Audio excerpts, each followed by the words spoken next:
Hello viewers, good morning. কেমন আছো সকলে জানিও।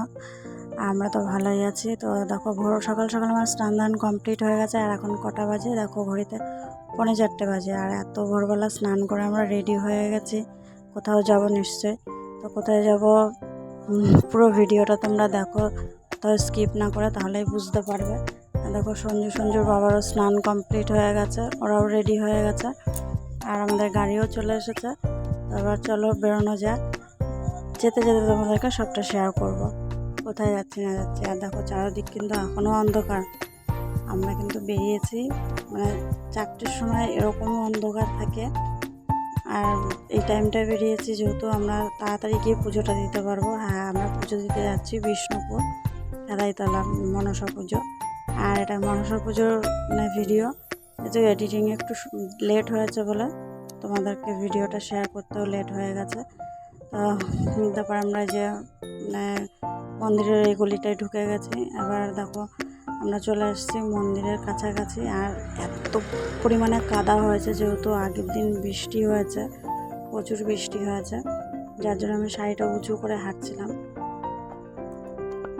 তো পুরো মেলাটার মধ্যেই এবার কাদা হয়ে গেছে, মানে একটু ঘুরতে পারিনি। মেলায় পুজোটা দিয়েই আমরা বেরিয়ে এসেছি। দেখো অবস্থা চারিদিকটা। আর দোকান টোকান কিন্তু এখনও সব খোলেনি। তারপরে যাও, এখান থেকে আমরা ডালা নিয়ে নিলাম পুজোর জন্য। আর এই বছর একদমই লোক কম, মানে অন্য বছরের মতো এত প্রচুর লোক হয় অন্য বছর। আর এই দেখো এই এখানে পাঠা বলি দেওয়া হবে বলে যে ওকে স্নান করাবে, মালা টালা পরিয়ে নিয়ে যাচ্ছে। তো চলো এবার আমরা মন্দিরে, দেখো মন্দিরেও কিন্তু অতটা ভিড় নেই। মন্দিরেও যে আমরা ঢুকে পড়লাম। আর আমার পুজোটা কিন্তু কমপ্লিট হয়ে গেছে।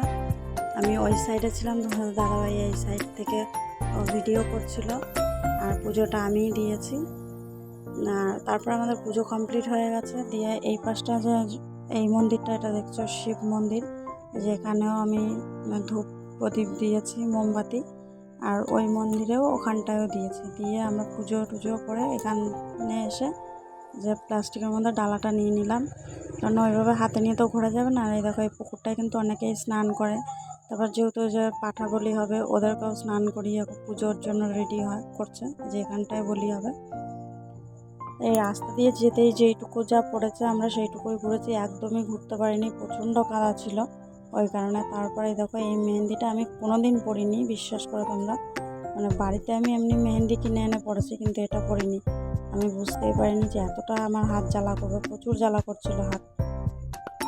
তো যাই হোক, এই মেহেন্দিটা পরে আমরা তো খাবার দাবার কেনাকাটি করে যে বেরিয়ে পড়লাম।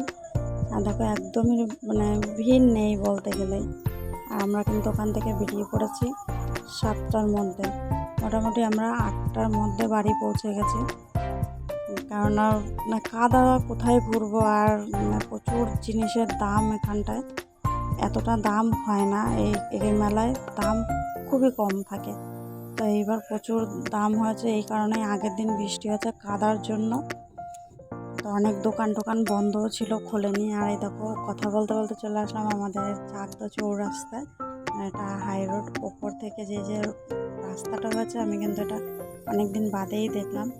আর দেখো আমাদের বাস স্ট্যান্ডের এখানে যে এতটা জল জমে, কি বলবো। ট্রেন থেকে জল নামার জায়গা নেই, ট্রেন পুরো ভর্তি হয়ে গেছে। আর এতটা করে জল জমে এখানটায়। আমরা বাড়ি চলে এসেছি। বাড়ি এসে আবার আমি বলেছি হয়তো সেলফি তুলছে, দেখছি ভিডিও করছে। তারপরে আমি বাড়িতে এসে পুজোটা দিয়ে নিলাম, কারণ আমার ঘরের পুজো তো করিনি। আমি ওখানে তো ভোরবেলা বেরিয়ে গেছি, তোমরা দেখেছো। তারপরে আমি ঘরে পুজো দিতে বসলাম। আমাদের দাদাভাই আবার সেটারও একটু ক্লিপ তুলে নিল। আর আজকে যেহেতু শনিবার, তো ঘরে তো পুজো দিতেই হবে, মা রয়েছেন আমার ঘরে। তো দেখো পুরো পুজোটা দেওয়া হয়ে গেছে। আর আমি কেমন করে পুজো দিচ্ছি সেটাও তোমাদেরকে শেয়ার করলো। তো যাই হোক, আমার ভিডিওটা তোমাদের কেমন লাগলো জানিও। যদি ভালো লেগে থাকে অবশ্যই একটা লাইক করো, আর আমার চ্যানেলটাকে সাবস্ক্রাইব করে আমার পাশে থেকো। তো সকালে সুস্থ থেকো, ভালো থেকো, সবাইকে টাটা।